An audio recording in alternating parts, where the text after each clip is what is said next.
J'ai entendu à la fin du triste dernier épisode en Côte d'Ivoire, j'ai entendu à Paris, ce ne sont pas des Ivoiriens d'ailleurs, ce sont des Camerounais, dire « J'espère que cela n'arrivera plus sur notre continent, que les uns et les autres respecteront le choix du peuple ».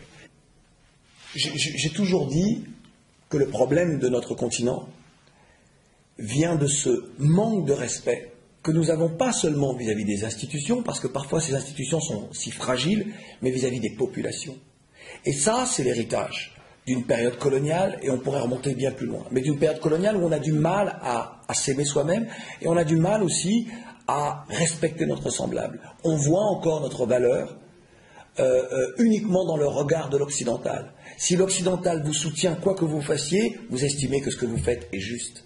Lorsque l'occidental désapprouve ce que vous faites, vous êtes prêt à vous damner ou à envoyer au purgatoire tous vos concitoyens. Et notre problème est là, arriver à être soi-même. Moi j'ai envie souvent d'offrir aux hommes politiques de notre continent l'ouvrage de Frantz Fanon, Peau noire et masque blanc, ou Les damnés de la terre. Et ce que vivent les Congolais aujourd'hui, qui ont vu le printemps arabe, ils ont vu ce qui s'est passé, ils l'ont vécu dans leur chair même, ce qui s'est passé en Côte d'Ivoire et ce qui s'est passé en Libye. Ils savent, eux, depuis trop d'années, depuis, j'ai envie de dire 97, mais depuis 94, ils savent ce que l'Est du Congo vit, ce que l'ensemble du Congo subit. Les millions de morts que la communauté internationale, comme on dit, traduisez communauté occidentale, ne voit pas. Les différents hauts dignitaires du Congo ne prennent pas suffisamment en compte les problématiques du peuple, des populations du Congo.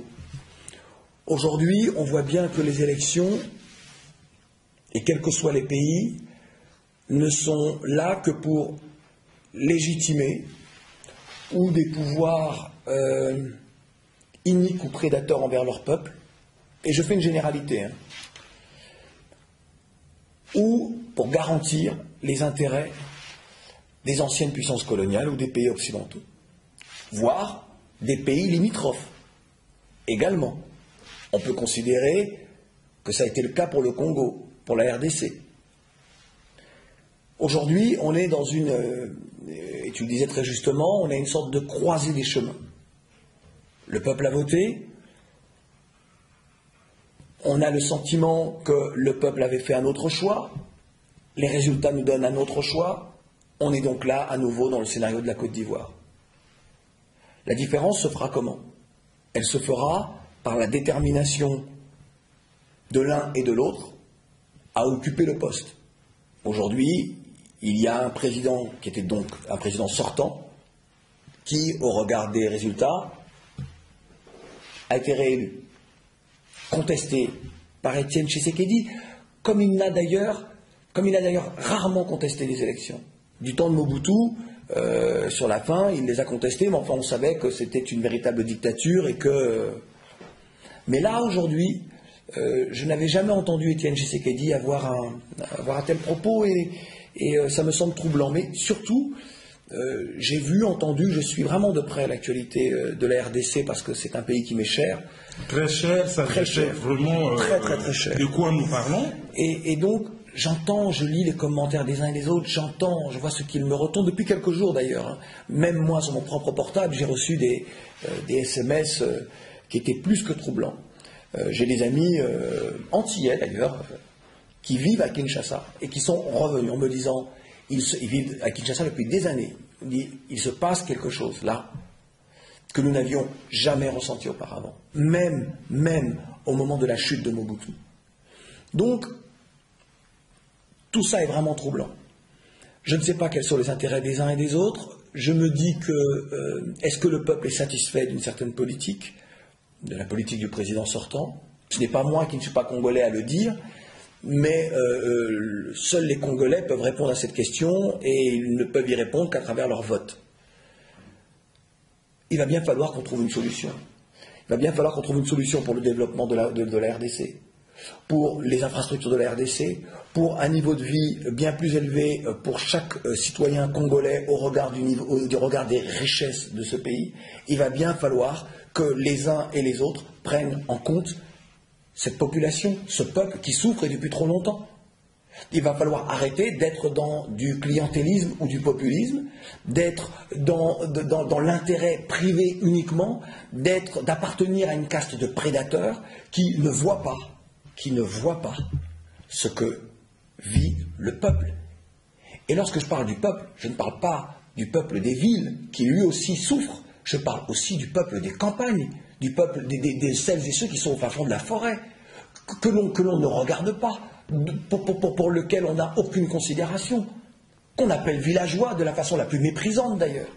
Il va bien falloir que l'Afrique, que la RDC, mais que d'autres pays aussi évidemment, soient dans ce XXIe siècle. Un XXIe siècle où l'on doit bâtir, et non pas continuer comme ça a été le cas depuis les indépendances, à accepter cette politique meurtrière, ces politiques meurtrières et ces politiques de prédation. Toute la question est là. Quels sont celles et ceux qui ont de vrais projets pour leur peuple et pour leur pays? Toute la question est là. Et c'est une question qui a été à maintes reprises posée à différents ministres, à différents responsables de RDC. Et moi, lorsque j'ai entendu les uns et les autres répondre à ces questions, j'avais le sentiment qu'ils fuyaient la question. Et ça me pose un vrai problème parce que ça témoigne du manque de sincérité de beaucoup. Je ne sais pas ce que le président Kabila a l'intention de faire.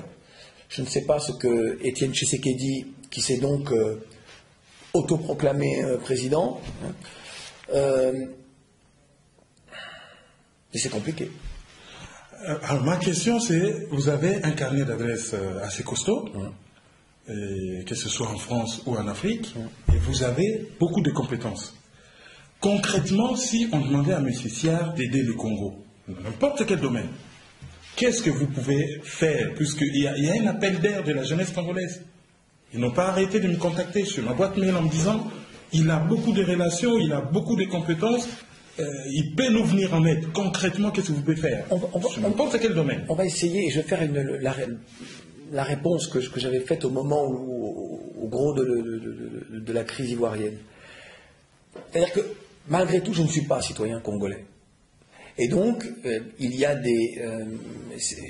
certains propos seraient déplacés dans ma bouche, très clairement.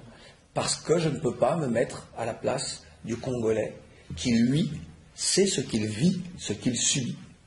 Donc, il faut savoir aussi parfois raison garder. Maintenant, en ce qui concerne mon engagement et mon implication, vous savez, les forces en présence autour et dans le Congo sont importantes, puissantes et déterminées. Et que donc, il faut faire très attention à ce que l'on dit. Moi, évidemment, je me permettrai de dire à qui je peux dire et à qui je dois dire mon sentiment sur la situation en RDC et sur ce peuple que l'on ne veut pas voir et qu'on ne prend pas en considération. La souffrance qu'est la sienne, ce qu'il veut.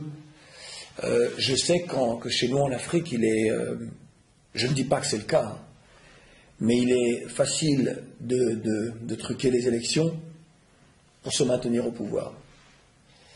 Et qu'on voit bien, par exemple en Syrie, lorsque vous avez un peuple qui est dans la rue, s'il est dans la rue, ce n'est pas pour rien.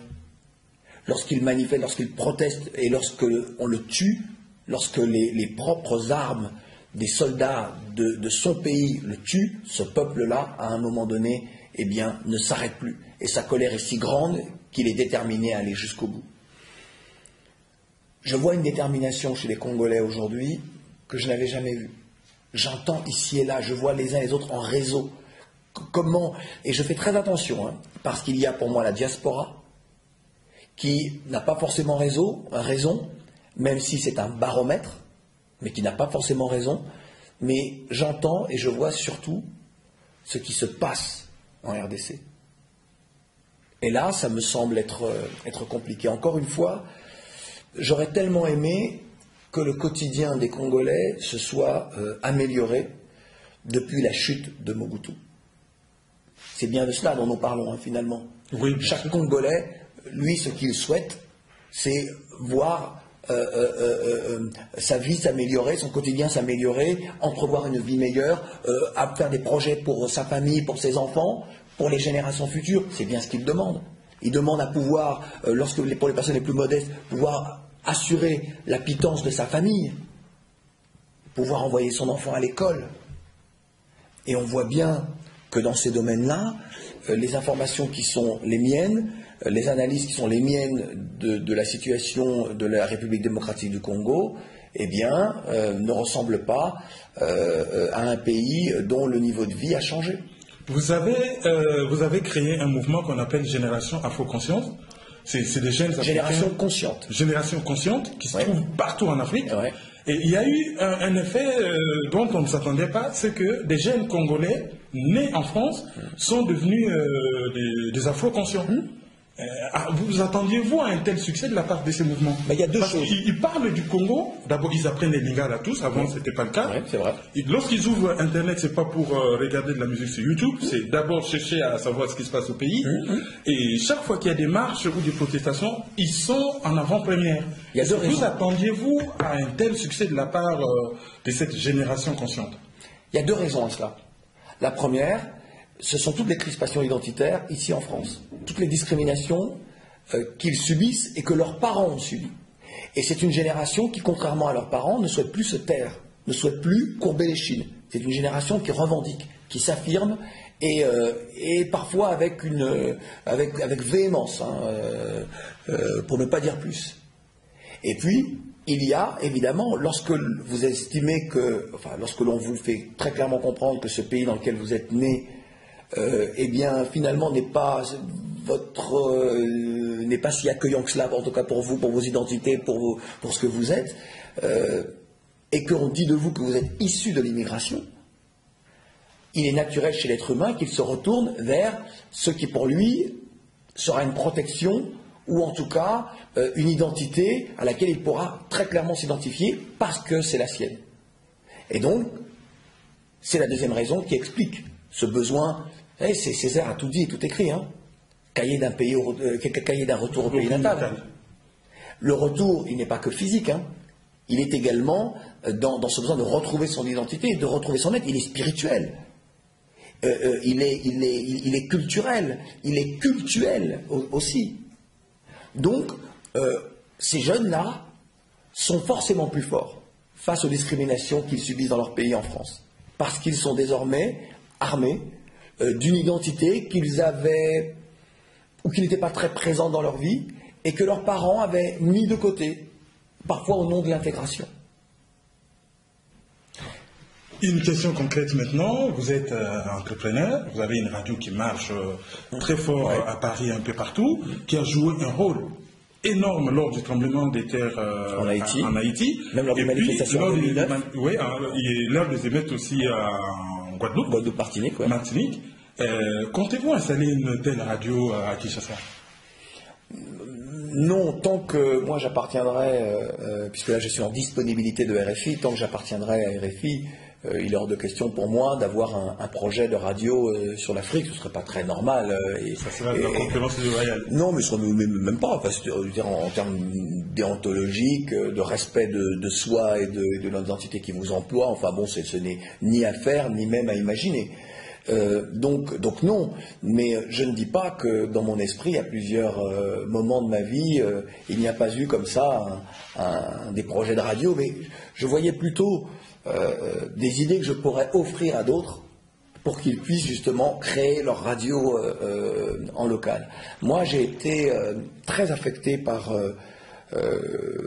cette chaîne panafricaine, Africa numéro 1, que je voyais comme ça perdre jour après jour de son autorité, de son audience, de sa prévalence sur l'Afrique.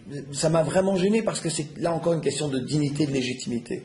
Je trouve qu'une radio africaine, ça avait du sens. Tout comme Air Afrique, ça avait du sens. Lorsque j'ai vu Air Afrique tomber, je me suis dit, voilà, c'est là encore un des symboles de l'entente panafricaine qui tombe. Et j'avais dit à ce moment-là, si vous laissez tomber Air Afrique, eh bien, cela veut dire, c'est un aveu de faiblesse et un aveu d'incapacité à, ensemble, créer une